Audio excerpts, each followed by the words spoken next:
नमस्कार मंडळी, आईच्या पाहुणचारमध्ये मी आपलं स्वागत करते। आज आपण अगदी झटपट आणि सोप्या पद्धतीने छोले मसाला कसा करायचा ते पाहू। प्रथम छोले 7 ते 8 तास छान भिजवून घ्यायचे। आता हे भिजलेले छोले स्वच्छ धुवून घ्यायचे। आता हे भिजलेले छोले कुकरच्या डब्यामध्ये घालून त्यात एक छोटा तुकडा दालचिनीचा, 3-4 लवंगा घालायच्या, 3-4 मिरे घालायचे, त्यात आवश्यकतेनुसार पाणी घालायचे।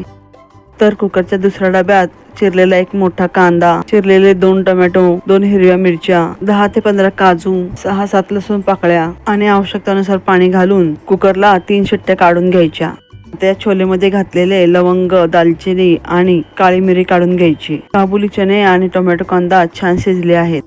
आता मिक्सर जारमध्ये शिजलेला कांदा, टोमॅटो, काजू, लसूण, मिरची आणि वेगळा केलेला खडा मसाला घालून आणि गरज वाटल्यास थोडेसे पाणी घालून या मिश्रणाची पेस्ट करून घ्यायची।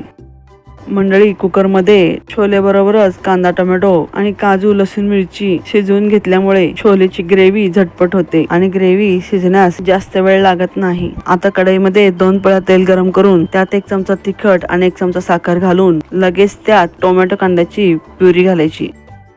फोडणीच्या तेलात तिखट आणि साखर घातल्यामुळे तेलाची तर्री आणि लाल भडक तिखटाचा रंग ग्रेव्हीस येतो। आता ही ग्रेव्ही 2-3 मिनिटं छान उकळून घ्यायची। आता या ग्रेव्हीमध्ये अर्धा चमचा गरम मसाला, पाव चमचा हिंग घालायचा, अर्धा चमचा हळद घालायची, 2 चमचे लाल तिखट घालायचे, तिखट आवडीनुसार कमी जास्त घालू शकता। 1 चमचा कांदा लसूण मसाला घालायचा, 1 चमचा आलं लसूण पेस्ट घालायची, 1 चमचा चुरून कसुरी मेथी घालायची। आता हे मिश्रण छान मिक्स करून त्यास चांगली उकळी येऊ द्यावी। आता या ग्रेव्हीमध्ये चवीनुसार मीठ घालायचे, शिजवलेले छोले किंवा काबुली चणे घालायचे।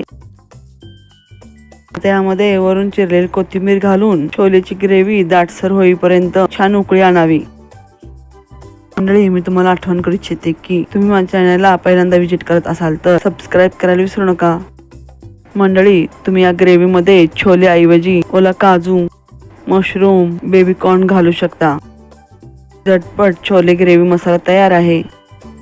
मंडळी, असाच नवनवीन रेसिपी पाहण्यासाठी पुन्हा भेटू। तोपर्यंत मस्त खा आणि स्वस्थ राहा। धन्यवाद।